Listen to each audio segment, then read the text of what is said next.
Ahora toca el turno de escuchar a un ícono de la educación en México, la maestra Elisa Guerra, con su ponencia La escuela en crisis. ¿Se puede enseñar la felicidad?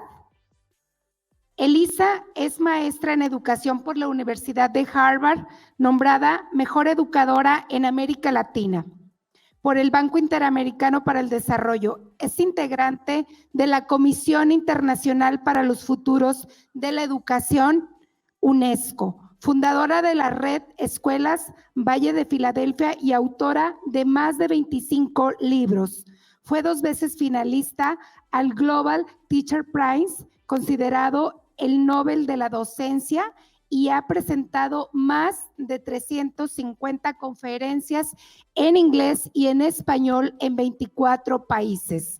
En el 2007, Al Jazeera realizó un documental sobre su propuesta, reconociéndose como una de las más importantes innovaciones educativas mundiales. Con su ponencia, La escuela en crisis, ¿se puede enseñar la felicidad? Elisa explorará cómo la escuela le ha fallado a los niños. En Latinoamérica, más de la mitad de los estudiantes no logran alcanzar los niveles esperados de comprensión lectora. Esta crisis global del aprendizaje tiene consecuencias graves por individuos y sociedades, pero no es irremediable. Alrededor del mundo surgen propuestas inspiradoras para imaginar juntos los futuros de la educación, más allá de las habilidades fundamentales. Recibamos en este escenario a nuestra siguiente ponente, Elisa Guerra. Bienvenida. Muchísimas gracias por tu amable presentación y muchísimas gracias a todos ustedes por acompañarnos en esta mañana. Vamos a platicar efectivamente sobre la escuela, sobre el rol de la escuela y sobre cómo, sí, de muchas maneras la escuela le ha fallado a nuestros niños, pero como ya bien decíamos, no es una situación irremediable. ¿Podríamos comenzar a compartir, por favor, la pantalla, la presentación, si son tan amables, para iniciar con esta presentación? En lo que la presentación se comparte, queridísimos y queridísimas, quiero felicitarles por estos 6 años de Recrea Academy, donde ya por ahí me he ido enterando de los enormes logros, del entusiasmo de todos los actores involucrados en esta gran propuesta por la educación. ¿Será posible compartir por ahí la pantalla? ¿Ya la tenemos lista? ¿Compartir la presentación? Muy bien. Ok.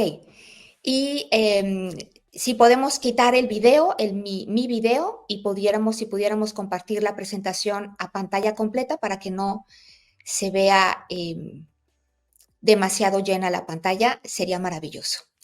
Bueno, pues vamos a comenzar entonces. Queridos, queridísimas, vamos a platicar del pasado, del presente y del futuro. Y de una vez les advierto que esta historia que vamos a compartir el día de hoy está basada en hechos reales. Así es que cualquier semejanza con la realidad puede ser que no sea mera coincidencia.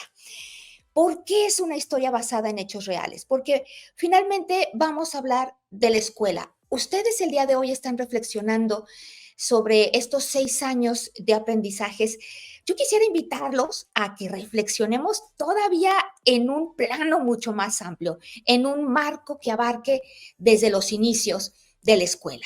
¿Por qué? Porque si estamos hablando de que la escuela está en crisis, bueno, habría que definir por qué creemos o en qué nos basamos para decir que la escuela está en crisis.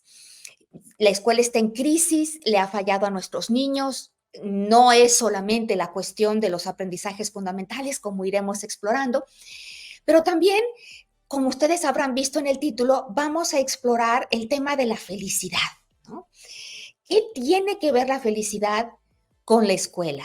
¿Qué tiene que ver la felicidad con las crisis de la escuela? Bueno, eso es algo de lo que vamos a estar platicando en este ratito que compartiremos juntos.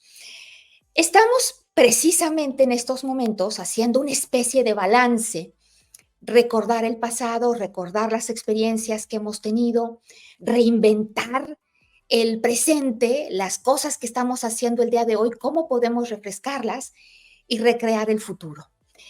Y es aquí donde quiero invitarles a que esta visión que ustedes tienen en Recrea la ampliemos al lapso enorme de la historia de la educación.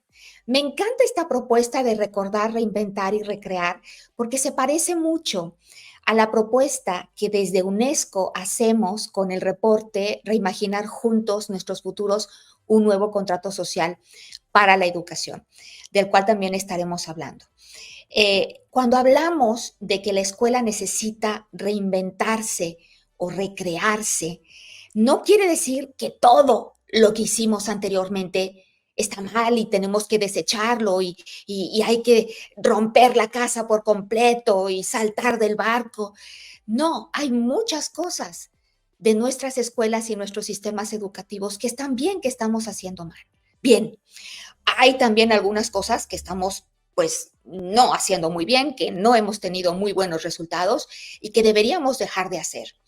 Y hay otras cosas que si bien no han obtenido los resultados que quisiéramos, tampoco vale la pena tirarlas por completo porque son promisorias, pero a lo mejor sí afinar un poquito los motores, darle la vuelta un poquito a las cosas y ahí es donde viene reinventar y recrear estas propuestas de manera creativa.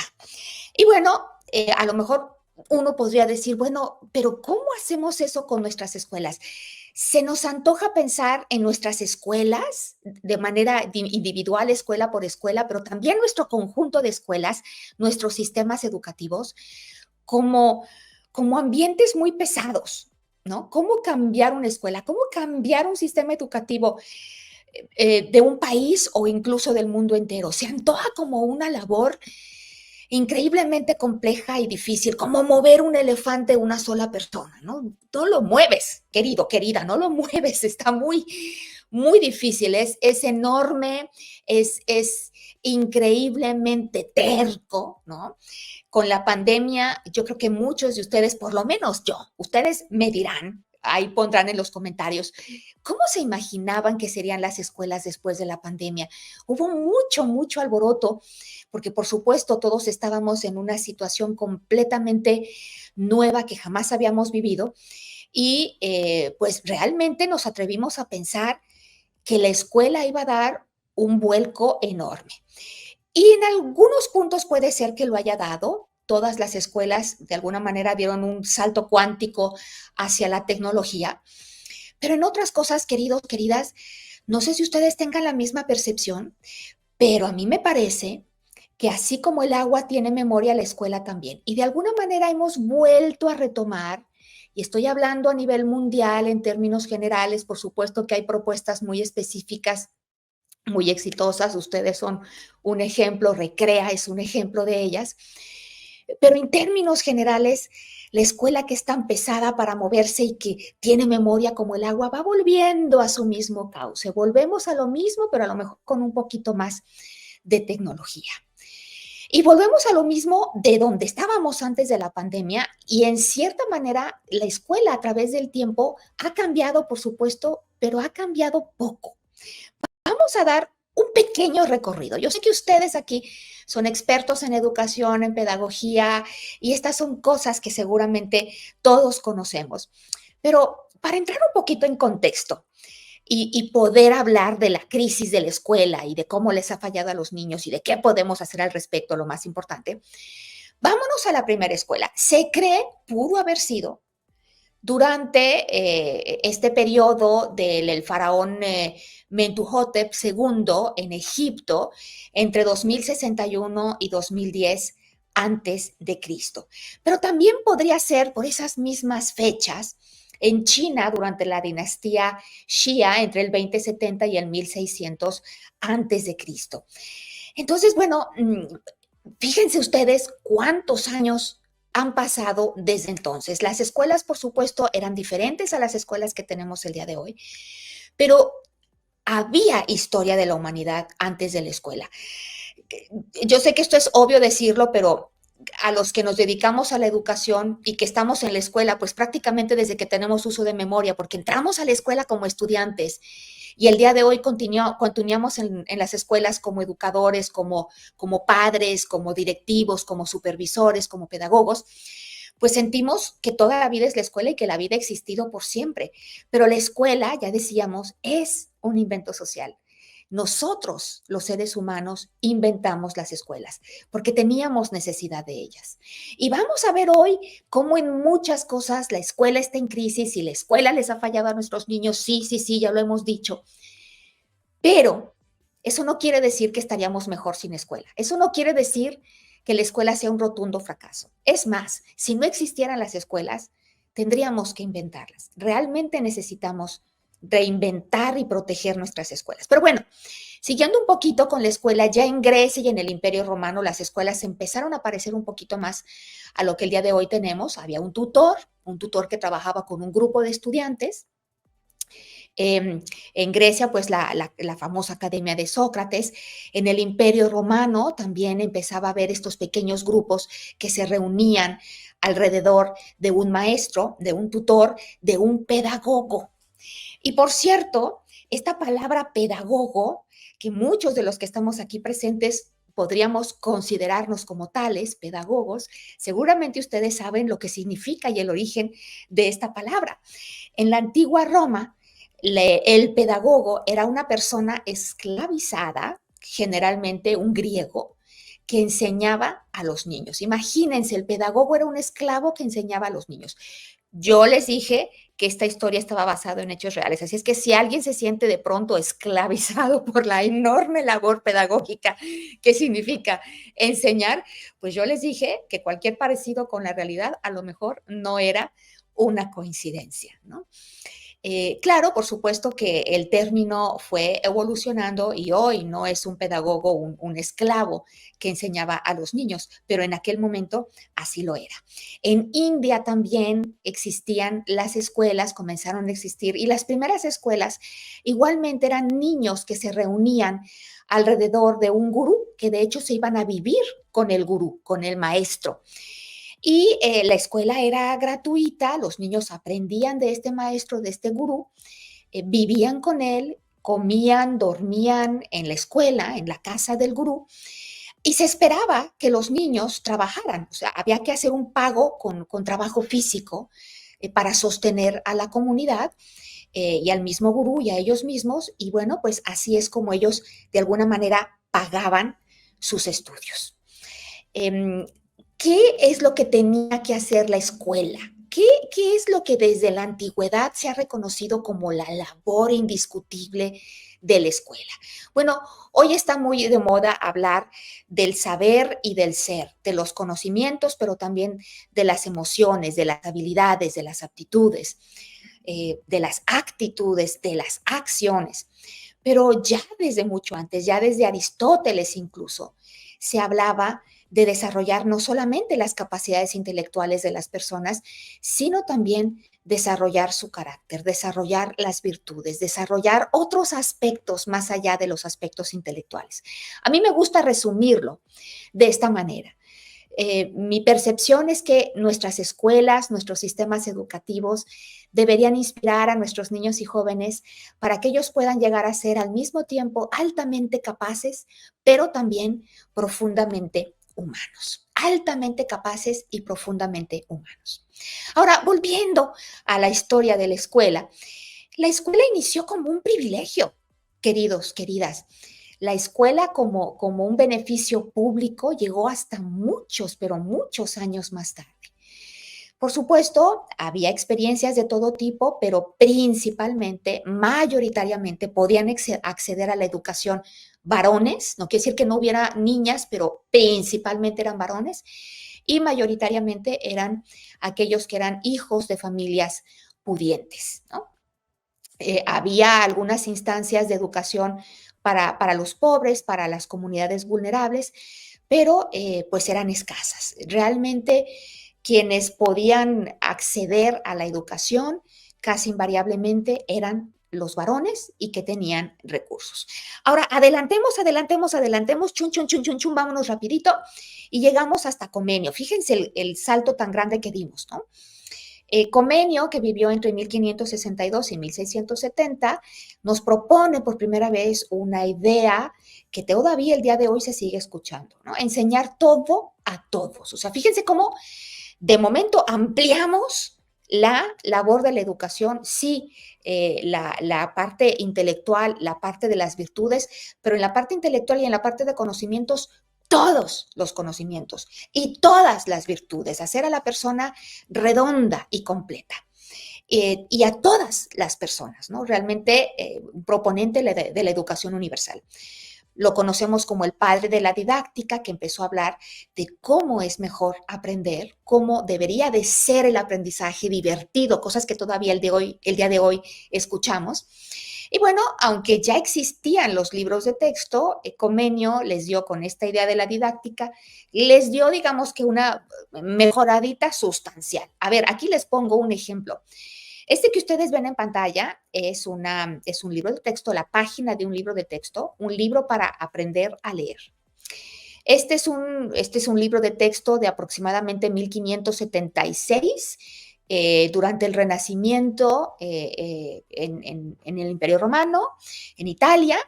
Y si ustedes alcanzan a ver, podrían darse cuenta de que inicia con las letras. Después vienen algo que parecen las carretillas, son las sílabas que se forman con las letras. Y luego viene una pequeña oración, que en este caso es el Padre Nuestro, ¿no?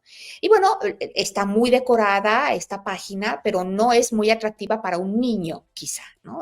Y yo les propongo que si el día de hoy fuéramos a cualquier librería, abrimos un libro de texto, casi cualquiera, va a ser muy similar a esto, pero con dibujitos y con más colores y haciéndolo un poco más atractivo para los niños, ¿no? Bueno, digamos que empezar a hacerlo un poco más atractivo para los niños se lo debemos a Comenio. Damos otro salto cuántico y llegamos a Horace Mann. A él le debemos, pues, el sistema educativo como lo conocemos. En Massachusetts, en Estados Unidos, él fue secretario de Educación. Y bueno, pues abogaba, por ejemplo, por la escuela normal para los docentes, para que todos tuvieran una formación estándar, para que todos tuvieran las mismas cualificaciones, ¿no? Para enseñar a los niños. Y por supuesto, pues también la escuela como un bien común que pudiera llegar a todos, independientemente de su estatus social o económico. Y bueno, este fue un recorrido muy rapidito sobre cómo nace la escuela, para qué nace la escuela, qué se esperaba desde entonces de la escuela. En muchos sentidos se sigue esperando de la escuela. Cuando hablamos de una escuela, hablamos de un contrato social para la educación. Tenemos todos ciertas expectativas de la escuela. Un padre de familia, una mamá, un papá, cuando van a la escuela a entregar a su niño de 6 años en primer año de primaria, el primer día de clases, ¿no? O en el preescolar. Nadie dice nada, por supuesto, simplemente intercambian algunas palabritas. Maestra, aquí le dejo a mi niño, se lo encargo mucho. Maestro, mire, aquí está mi niña, cualquier cosa que necesite, yo siempre voy a estar para apoyar. Decimos algunas cosas, pero por dentro hay muchas que no estamos diciendo y son todas nuestras expectativas, ¿no?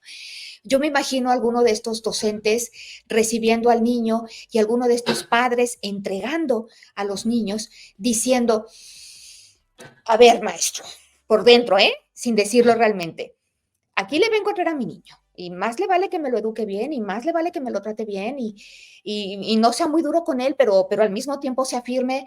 Y hay toda esta serie de expectativas, y que aprenda a leer y que aprenda a escribir y que aprenda todas las cosas que valen la pena y que sea una buena persona y que sea feliz, es lo que muchos padres queremos. Y el docente, que tampoco dice nada, que recibe a los niños con una sonrisa, por dentro está pensando: ok, otro pequeño más, otra familia más, espero que esta familia sí me vaya a apoyar con lo que necesito, sí me vaya a apoyar con lo que les toca a ellos, que es la parte de la crianza, y no me dejen todo a mí como tantas otras familias lo han hecho. Entonces, hay este pequeño intercambio implícito, a lo mejor no expresado, de expectativas, pero que ahí siguen. Y este es el contrato social. Entonces, ¿Cómo vamos, queridos, queridas? ¿Cómo vamos en este contrato social? Bueno, empecemos con la parte de para todos, educación para todos. Recuerdan que muy al inicio de la educación, esta era principalmente para varones y principalmente para personas pudientes, para niños que venían de familias con recursos económicos. Bueno, el día de hoy, la escuela, por supuesto, ha avanzado y hasta antes de la pandemia, nunca como hasta antes de la pandemia, habíamos cubierto un porcentaje mayor de niños en edad escolar que estuvieran efectivamente en nuestras escuelas. Miren, aquí tengo para ustedes una pequeña simulación. Ustedes ven en pantalla un mapa del mundo y el mapa comienza en 1800 y pico, ahí pueden ustedes ver, y vamos a avanzar 100 años en el mundo y vamos a avanzar en esos 100 años y vamos a ver cómo se fue eh, eh, elevando el número, el porcentaje de niños y jóvenes en las escuelas. Mientras más azul, azul oscuro, se vaya pintando el mapa, quiere decir que mayor porcentaje se va cubriendo de niños y jóvenes en las escuelas. Entonces, así estábamos hace 100 años. ¿Cómo fuimos avanzando en 100 años? Podrán ver ustedes que va avanzando y se van pintando el mundo en colores de azul. Las regiones que siguen apareciendo blancas es porque no hay datos suficientes para eso. Y ustedes verán que de repente el mundo se pinta más de azul y luego vuelve a bajar de color. Estas son las explosiones demográficas, ¿no? Pero miren, esto es justo poquito antes de la pandemia, en el 20, ¿qué será? 2020 más o menos. Cómo estábamos, 2019, 2018, cómo estábamos en la cobertura mundial de la educación. Entonces se ve bastante, bastante pintado de azul el mundo, ¿no? Aquí lo podemos ver nuevamente, pero ya en números concretos. Ustedes pueden ver aquí los números de los niños que han estado inscritos en las escuelas, en primaria, en secundaria baja y en la educación secundaria alta. Y ustedes vean cómo en los últimos años, en las últimas décadas, hay una bajada, digamos. Estos son los niños que estaban fuera de las aulas y ese número empieza a bajar. Pero si vemos la simulación, ustedes verán que venía bajando, bajando, bajando, pero después como que se achata la curva. Y esto, por supuesto, pues nos lo marca la pandemia. Aquí lo pueden ver ustedes en cifras reales.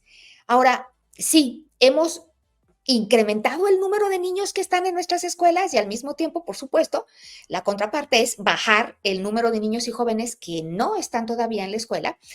Y sí, en estos momentos, o sobre todo antes de la pandemia, porque perdimos un poco de terreno con la pandemia, por supuesto, hasta antes de la pandemia, nunca, nunca en la historia de la civilización y en la historia de la escuela habíamos tenido mayor porcentaje de niños en las escuelas. Entonces, digamos que íbamos bastante avanzaditos en la parte del para todos, ¿no?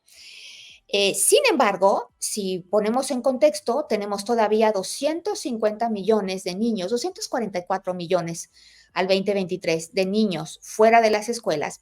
Esto es un 16% del total de los niños y jóvenes en edad de estar escolarizados. Si nos vamos solamente a la educación primaria, sin considerar la educación secundaria, que es donde mayor deserción escolar tenemos, vemos que 1 de cada 10 niños en primaria no están en la escuela, ¿no? Entonces, bueno, es un porcentaje bajo, pero aún así, 1 de cada 10, cualquier niño que sea, cualquier vida de ese niño que no está en la escuela, es una vida que no va a poder desarrollarse como podría haber logrado ese desarrollo si hubiera estado en la escuela, ¿no? Entonces es una pérdida que no podemos darnos el lujo de tener. Bueno, eso es en cuanto a enseñar a todos. Ahí vamos, ahí vamos. Habíamos logrado cierto número. Durante la pandemia perdimos alrededor de 6 millones de niños que dejaron de ir a las aulas escolares, entonces el número se acható un poquito, pero bueno, ahí vamos. Ahora, ¿cómo vamos en la parte que decía Comenio de enseñar todo? A todos. A todos ya vimos. Ahora, enseñar todo. Bueno, ¿qué es lo que tendría que enseñar la escuela? Lo más obvio, lo más evidente. Por lo menos a leer, escribir y hacer cuentas, ¿no? Es como que lo típico que se esperaba de las escuelas, por lo menos hacia los albores de la educación. Bueno, pues si solamente pensamos en eso, en las habilidades llamadas habilidades fundamentales, Resulta que 617 millones de niños, 617 millones de niños y jóvenes, ¿no? Adolescentes, no tienen las competencias mínimas en lectura y en matemáticas. Y estos son datos de UNESCO y del Banco Mundial. Y ahora la cosa preocupante aquí es que de ellos, dos terceras partes de estos 617 millones de niños están en la escuela. ¿Qué quiere decir esto entonces, queridos, queridas? Pues una tragedia, que resulta que estar en la escuela no necesariamente significa aprender, ¿no? Parece contradictorio, parece loco, pero estar en la escuela no es sinónimo de aprender. Puedes pasar años en la escuela, terminar la educación básica, acabar la secundaria y aún así no tener las habilidades básicas o fundamentales necesarias. Según UNESCO y el Banco Mundial, el 53% de los niños y jóvenes, y esto era antes de la pandemia, es más, estos son niños de 10 años, ¿no? No tenían las habilidades de lectura básica. Todavía a los 15 años, según la OECD, con su prueba PISA, en Latinoamérica, la mitad, 1 de cada 2 niños de 15 años, igualmente no podían alcanzar la competencia básica más allá del nivel 2 de lectura en esta prueba de PISA. Y bueno, pues la expectativa para después de la pandemia no es muy alentadora, porque se cree que este número podría llegar hasta el 70%. Imagínense, 7 de cada 10 niños en países de ingresos medios y bajos, como son los de nuestra región en Latinoamérica, sin las competencias básicas de lectura. Ahora, ¿a qué nos referimos con las competencias básicas de lectura? ¿No? Porque ustedes podrán decir, bueno, no, pero pues yo veo que sí leen, ¿no? En mi salón de clases yo no veo que 7 de cada 10 no lean o que 5 de cada 10 no lean y tengo un grupo de quinto grado de primario, de segundo grado de secundaria. No, yo veo que sí leen. No encuentro esa estadística por dónde. Bueno, queridos, queridas, a lo mejor pueden decodificar, pero si no entiendes lo que estás leyendo, si no hay una comprensión profunda de la lectura, pues me atrevo a decir que no están leyendo. ¿Qué es no tener un nivel de lectura básico? Los niños que no tienen el nivel básico de lectura no pueden identificar la idea principal de un texto. Si les pides cierta información que van a encontrar dentro del texto, qué sé yo, de qué color era el suéter de Pepito, no van a poder encontrar esa información en el texto, ni tampoco van a poder hacer una metacognición, tampoco van a poder ver el texto y decir, ¿qué es lo que el texto quiere hacer conmigo? ¿Qué tipo de texto es? ¿Qué propósito tiene el texto? ¿Qué buscaba el autor de este texto hacer conmigo? Es como si intentáramos leer el texto que les presento ahora en pantalla. Este es un cuento que todos conocemos, ¿no? Pero un niño que no tiene una fluidez lectora suficiente, no puede tener una comprensión lectora suficiente, ¿no? Entonces, en este cuento, que es el cuento de la Cenicienta, pues si ustedes lo intentan leer así como está, no se van a enterar de mucho. Algo por ahí, una idea van a tener, pero en realidad no estamos accediendo al contenido de esas lecturas. Y esto es grave, gravísimo, porque claro, ustedes saben que la lectura es la puerta para el resto de los aprendizajes y que el día de hoy, que es más importante que nunca aprender y aprender de por vida, seguir aprendiendo durante toda la vida, pues eso lo hacemos principalmente a través de la lectura, queridos, queridas. Si queremos aprendientes de por vida, necesitamos lectores de por vida. Y bueno, pues esta crisis mundial del aprendizaje es justamente lo que refleja, ¿no? Que en el mundo un porcentaje tan alto de niños y jóvenes no tengan las competencias básicas de lectura. Con esto, bueno, pues de aquí me planto, de aquí me agarro el argumento para decirles que nuestras escuelas han sido relativamente exitosas en alfabetizar, y digo relativamente porque sí, ustedes dirán, el niño puede hacer, descifrar, decodificar y leer las palabras, aunque sea una lectura difícil y lenta, pero nuevamente si no comprendemos de qué nos sirve, pero han fracasado en crear lectores. Alfabetizar, pues ahora resulta que no es lo mismo que crear lectores, ¿no? Las estadísticas de lectura de nuestro país no son muy alentadoras, se lee muy poco y yo me atrevo a decirles, queridos, queridas, que no es ni por falta de tiempo, ni por falta de dinero, es por falta muchas veces de interés y la falta de interés puede venir por falta de comprensión en la lectura. Hay muchísimos factores, por supuesto, pero creo que uno de los más importantes es la falta de comprensión lectora. Y es lógico. Es más, si tú eres un buen lector, pero de pronto te enfrentas a un texto demasiado complejo, no sé, a mí me encanta leer, pero si me das un texto sobre química orgánica o inorgánica, queridos, me voy a quedar atorada en el vocabulario, ¿no? Si está demasiado por arriba de mis capacidades. Y bueno, pues es lo que sucede con muchos de nuestros niños. Si no entienden lo que están leyendo, no quieren seguir leyendo y entonces es un círculo vicioso. Si a mí me das ese libro de química inorgánica y no lo entiendo, no me va a llamar, no me va a jalar y lo voy a abandonar. Y eso es lo que hacen la mayoría de nuestros chicos. ¿Qué necesitamos para tener una mejor comprensión lectora? Bueno, hay muchísimas investigaciones. Aquí les reuní varias y digamos que uno de los puntos en común es el reconocimiento instantáneo de las palabras, sin necesidad de decodificar, ¿no? Ese es un factor sumamente importante para la fluidez y la fluidez a su vez nos va a traer la comprensión de la lectura. Por supuesto, puede haber muchos factores, pero uno de ellos es el reconocimiento instantáneo de las palabras. Sin embargo, muchos de nuestros niños se quedan atorados en la parte fonética del reconocimiento de las palabras y el tiempo que dedicamos a decodificar es tiempo que le robamos a comprender. Muchos otros niños pueden pasar de manera casi automática de una fase de descifrado a una fase de reconocimiento automático, que es lo que distingue a los buenos lectores.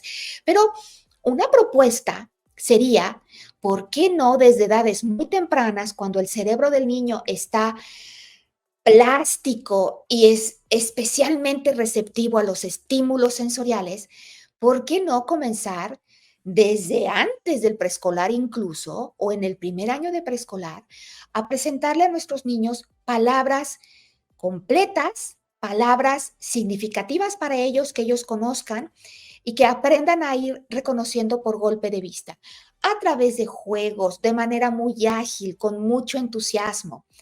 De la manera como ellos aprenden el lenguaje oral, por inmersión total, ¿no? Y hacer un programa de inmersión total en el lenguaje escrito, pero no decodificando, no descifrando, no haciendo tablas planas, perdón, de la A, de la B, de la C, de las letras. Por supuesto que tendrán que aprender la fonética, pero ¿por qué no comenzar cuando son muy pequeñitos y cuando son tan receptivos con el lenguaje completo para lo que su cerebro se está completamente listo y ágil, ¿no? Bueno, además de la crisis global del aprendizaje, tenemos la crisis de inequidad.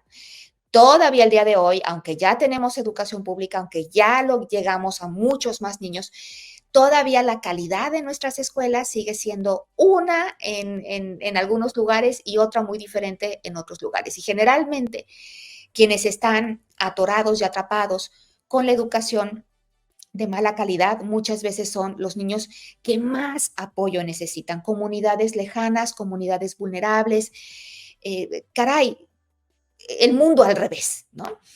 Y eso, por supuesto, contribuye a esta crisis de inequidad. Entonces, ¿qué tenemos que hacer aquí? Bueno, pues hay una manera muy fácil de lograr la equidad, ¿no? Muy fácil, pero por supuesto que nadie querríamos hacer eso. Y es simplemente si tienes unos que les sobresale la cabeza por arriba, pues los decapitas a todos, ¿no? Le bajas. No, aquí lo que sería mejor es elevar el nivel de todos. No, no achatar el nivel de los que están más arriba, sino elevar el nivel de todos y sobre todo elevar el nivel de los que están más abajo, ¿no? Tenemos otra crisis que es la crisis de relevancia, ¿no? Y esto es, ¿realmente estamos aprendiendo lo que necesitamos aprender? Y en el caso de los adolescentes, muchas veces ellos van a la escuela y sienten que la escuela les queda de ver, les queda corta, porque no están aprendiendo lo que quisieran ellos aprender. Entonces, no lo disfrutan. Fíjense, en el reporte de UNESCO reimaginar juntos nuestros futuros, un nuevo contrato social para la educación. Estas son algunas de las cosas que maestros alrededor del mundo y profesionales de la educación y estudiantes y padres nos manejaron como prioridades a integrar en nuestros nuevos currículos, ¿no? Y bueno, son un montón de cosas, por supuesto, y todas son bastante válidas. El problema es, queridos, que si ni siquiera con las habilidades fundamentales nos hemos podido defender, pues imagínense ustedes si añadimos todas estas cosas. Pero por otro lado, no nos queda de otra. Estamos en un mundo increíblemente complejo, ¿no?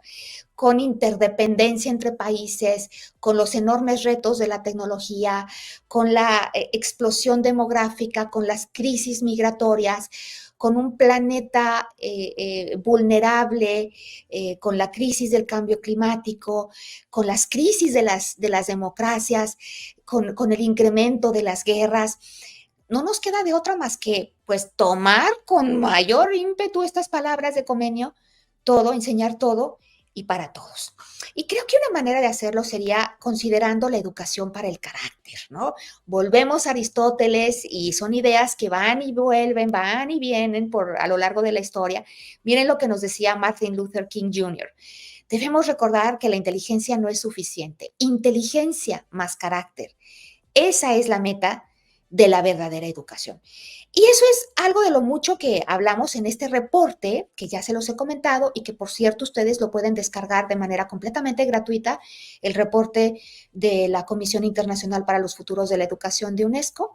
Lo pueden encontrar en la página de UNESCO y se puede descargar en español. Es un documento, es un librito de unas 200 páginas que tiene propuestas precisamente para recrear, reimaginar la educación, que es lo que estamos haciendo justamente el día de hoy. Y bueno, la felicidad, ¿por qué la metemos acá? Porque finalmente cuando les preguntamos a los padres, los de ustedes que son padres, ¿qué queremos para nuestros hijos? Sí, decimos, por supuesto, que sean personas de bien, que sean personas honestas, que tengan conocimientos, ¿qué queremos que aprendan en la escuela? Bueno, pues todo lo que necesitan para llevar una vida productiva y feliz. Casi cualquier padre te va a decir que lo que aspiramos es que nuestros hijos sean felices, ¿no? Y bueno, uno podría decir, ¿y la escuela aquí de qué va? La felicidad, pues no es como que una materia que se pueda enseñar, ¿no? Y bueno, pues, ¿qué creen? Déjenme les cuento que en India, desde hace algunos años, han implementado lo que ellos llamaron el currículo de la felicidad. Y aquí vemos una publicación en un periódico, me parece que en Chile, porque esto, bueno, pues se ha ido conociendo en todo el mundo, en donde ya están reportando los primeros resultados, pues bastante prometedores de este currículo de la felicidad en India. ¿Por qué la felicidad? Bueno, porque finalmente, si somos felices, si aprendemos cómo enfrentar los retos que invariablemente nos van a llegar en la vida, eh, pues de una manera donde no perdamos, digamos que nuestra compostura emocional, ¿no? Donde podamos ser vulnerables, pero al mismo tiempo podamos ser resilientes, vamos a tener mejores resultados en lo académico, en lo laboral, en lo personal, en lo comunitario, ¿no? Y ahí, por supuesto, tiene que ver qué entendemos también por felicidad, ¿no? No me voy a detener mucho aquí, pero a quien le interese, hay un índice mundial de la felicidad que precisamente hace estos cálculos un poco subjetivos o muy subjetivos y toman en cuenta pues el nivel económico de cada país, ¿no? El apoyo, la cultura comunitaria que hay en el país, la expectativa de vida saludable que tiene un niño al nacer, qué tanto perciben las personas que son libres para tomar sus propias decisiones de vida. La corrupción, ¿no? ¿Hay o no hay corrupción bajo la percepción de los habitantes de ese país? ¿Qué tan generosos son ellos y qué tan generosos sienten que son ellos, que son otros hacia ellos? Y el efecto positivo o el efecto negativo es simplemente le preguntaban a cada persona, el día de ayer, ¿cuántas veces se sintió usted muy feliz o muy contento o muy complacido? Digamos que emociones que llamaríamos positivas, ¿no? O al contrario, el día de ayer, ¿qué tanto se sintió usted deprimido, enojado, frustrado, etcétera, etcétera, ¿no? Y con todo eso, pues, ¿qué creen? Que en México no nos va tan mal, queridos. Estamos en el lugar 32 entre 137. Si esto fueran los resultados de la prueba PISA, pues estaríamos en los últimos lugares entre los países miembros de la OECD. Bueno, a lo mejor esto quiere decir que pues somos muy ignorantes, pero al mismo tiempo muy felices. Yo no sé, ustedes saquen sus propias conjeturas. Pero bueno, es paradójico porque la India está en el lugar 125 de 137, ¿no? Precisamente donde se acaba de desarrollar este currículo de la felicidad. Y yo quisiera hablarles un poquito más de este currículo en los pocos minutos que nos queda. Les invito a que me acompañen.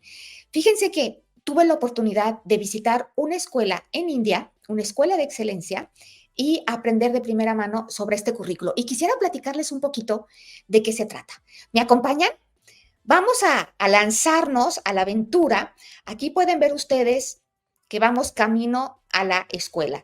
Los reto a que cuenten la cantidad de vacas callejeras, ¿no? Y si quieren compararla con perros callejeros, pues también. Aquí vamos avanzando hacia la escuela. Les pongo este video porque me gustaría mucho que vieran el contexto de esta escuela. Es una escuela de excelencia. Es una escuela donde yo visité un grupo, bueno, varios grupos, pero en el grupo de segundo grado de primaria, los niños me hablaron en un inglés perfecto y ellos fueron los que me explicaron todo lo que hacían. Y estos son niños, como pueden ver ustedes, el contexto inmediato de la escuela, son niños que vienen de un ambiente vulnerable. Muchos de ellos son incluso lo que llaman primera generación de estudiantes. Los padres de estos niños, de muchos de estos niños, no completaron la educación básica. Son ellos los primeros que van, aparentemente, ojalá, a completarlos. Miren, ahí hay más vaquitas saludándolos. Vaquitas callejeras, así les llaman, ¿eh? Street cows, vacas callejeras. Y bueno, pues aquí nos vamos acercando a esta escuela que les comentaba que a pesar de ser una escuela que atiende a niños de un contexto vulnerable, es una escuela de excelencia y de hecho se llama Delhi School of Excellence, Escuela de Excelencia de Delhi. Y hay varias así en Delhi, ¿no? Y en otras partes de India. Son como escuelas modelo. Y por eso me llamó tanto la atención, queridos, queridas, porque esta es una escuela donde atienden la parte académica de manera muy importante, con excelentes resultados, pero al mismo tiempo es una escuela donde llevan a cabo el currículo de la felicidad, ¿no? Ya estamos llegando aquí a la puerta justamente de la escuela y los invito a que entremos juntos y aprendamos de este currículo. Este currículo se lanzó en julio de 2018 en Delhi, que es un estado en India, no en toda la India, apenas ahora se está empezando a extender por el resto de India. Es un currículo obligatorio que va desde preescolar hasta el 8º grado, lo que sería como segundo de secundaria. Se inició en 1,030 escuelas, se capacitó a 21,000 estudiantes y consiste en clases todos los días, clases diarias de 45 minutos. Es como una materia, es literalmente una materia más. El objetivo, pues, es precisamente desarrollar las habilidades para que cuando nos lleguen los trancazos de la vida, que nos van a llegar sí o sí, tarde o temprano, estemos mejor preparados para enfrentarlos y para mejorar a través de esa mejor actitud también nuestros resultados académicos y de vida. Hablan de la felicidad, porque también aquí es importante ver qué es lo que entienden por felicidad, en una triada, ¿no? Una felicidad que viene a través de las sensaciones, a través de los sentidos, a través de los entendimientos y a través de la conciencia. La que viene a través de las sensaciones, pues es la que sentimos cuando podemos comer un platillo muy rico, cuando podemos percibir una música que nos gusta, cuando estamos viendo un paisaje maravilloso. Digamos que la felicidad que nos llega a través de los sentidos, pero es momentánea o a corto plazo.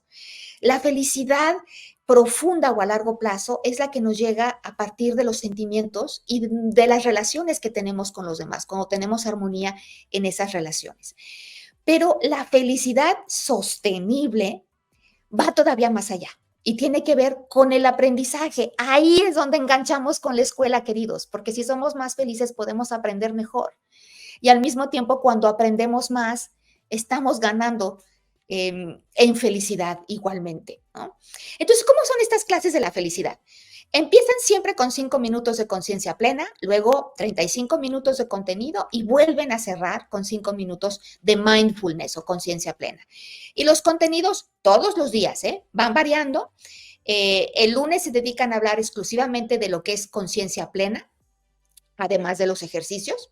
Los martes y miércoles aprenden sobre las virtudes a través de pequeñas historias, de narraciones significativas. Los jueves tienen actividades a desarrollar sobre la felicidad y los viernes, también los sábados, porque en India igual van a la escuela los sábados, a expresarlo de diferentes maneras, muchas veces de manera artística. A ver, aquí hacemos un brevísimo recorrido en fotografías. Aquí tenemos la entrada principal de la escuela, una recepción donde nos pintan el tercer ojo en la frente, que bueno, porque estábamos buscando la felicidad, a ver si con 3 ojos la podíamos encontrar.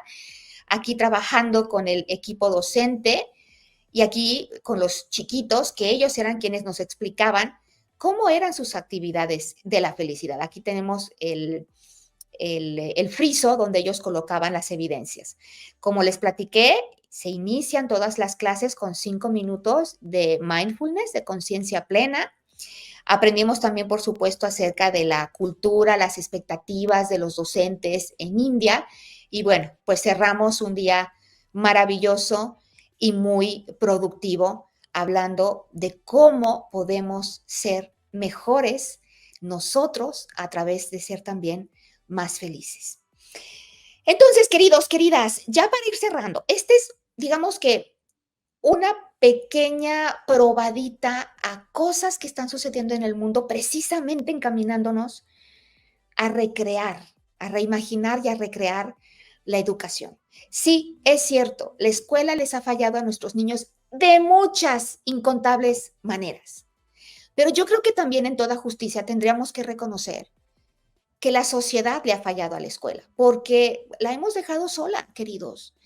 Le hemos dado a los docentes responsabilidades que humanamente no es posible cubrir estando solos, ¿no?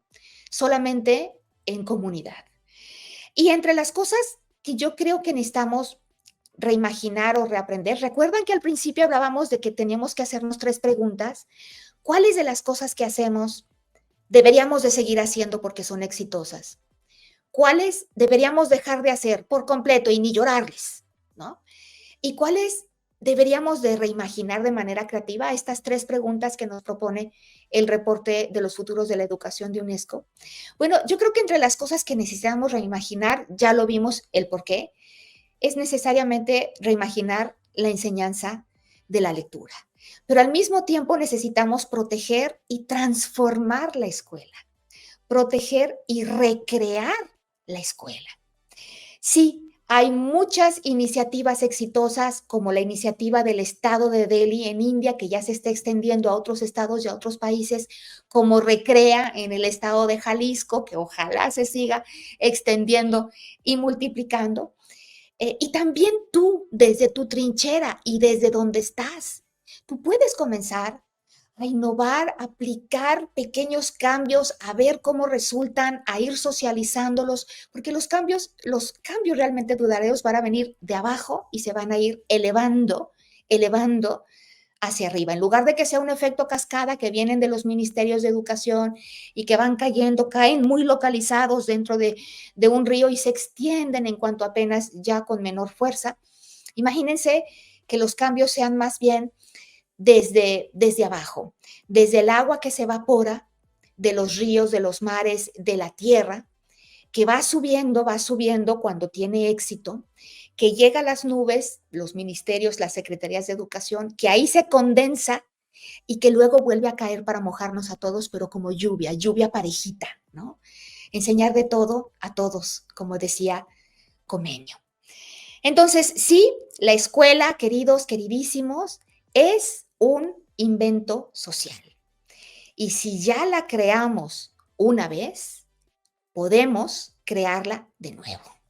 Si ya la inventamos, si ya la creamos una vez, podemos recrear de nuevo nuestras escuelas.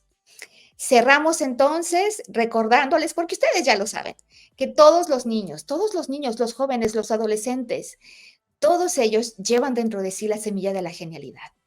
Y nosotros, bueno, pues ¿cuál es nuestro enorme desafío? Nuestro enorme desafío es poder generar los ambientes óptimos, ideales, para que esas semillitas puedan realmente desarrollarse y alcanzar su potencial y dar fruto. Pues muchísimas gracias, Recrea Academy, por esta oportunidad para compartir. Yo creo que entonces podemos ya dejar de compartir la pantalla. Así que agradecemos profundamente a la maestra Elisa Guerra y por toda su experiencia, por toda su visión, por todo este conocimiento que nos compartió el día de hoy y por recordarnos que la felicidad también debe tener un espacio en nuestras aulas. Así que esperamos que todos los miles de docentes de Jalisco que nos están acompañando en la virtualidad del día de hoy y los aquí presentes puedan aplicar lo aprendido el día de hoy con la maestra Elisa Guerra. Muchas gracias, Elisa. Muchísimas gracias. Gracias, doctora. Gracias, Jalisco. Gracias, Jalisco. Muchas gracias. Y bueno, ahora vamos a continuar. Antes de pasar con nuestro siguiente ponente, vamos a hacer unas preguntas interactivas. ¿Por qué? Porque Recrea Academy 2024 se trata de eso, de este legado Recrea de los últimos 6 años. Y lo que les vamos a pedir ahorita en pantalla, tanto los que están aquí presentes como los miles que nos acompañan desde la virtualidad, pueden escanear el código QR para contestar estas preguntas sencillas, pero que nos demuestra un poquito toda esta experiencia y todo este conocimiento que tenemos en la comunidad de Jalisco. Así que ya mostramos ahí en pantallas, pueden escanear el código QR desde sus celulares y los enlazará directamente a una plataforma para contestar algunas preguntas. Y también cabe recalcar que ahorita tenemos un total en todos los escenarios de Recrea Academy 2024 de 29,110 docentes ahorita conectados. En este escenario principal tenemos 12,400 docentes de Jalisco, pero también, como ya lo decían en la inauguración, de diferentes estados del país y también de diferentes países en toda Latinoamérica, Europa, inclusive algunos de Asia. Muy bien, entonces aquí en pantalla les va a mostrar ese código QR y ahorita vamos a ir con las respuestas. Les pedimos a todos los que nos acompañan el día de hoy y también a los miles de docentes que se encuentran desde otros lugares que nos puedan. Ahí estamos, perfecto.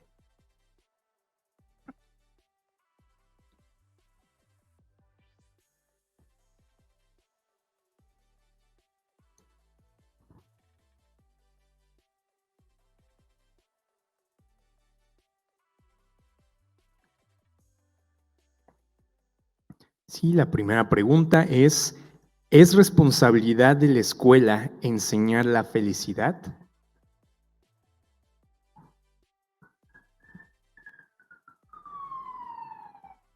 Y ahí tenemos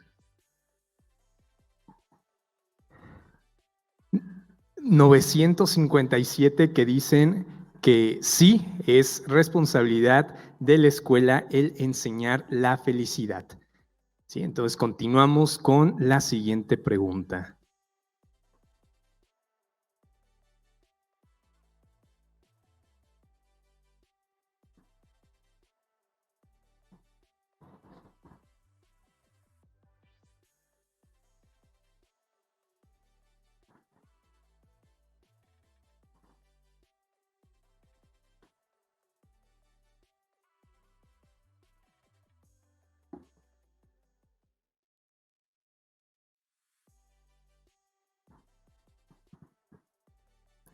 Y la siguiente pregunta dice, ¿es posible enseñar la felicidad sin un enfoque integral que incluya aspectos emocionales y sociales?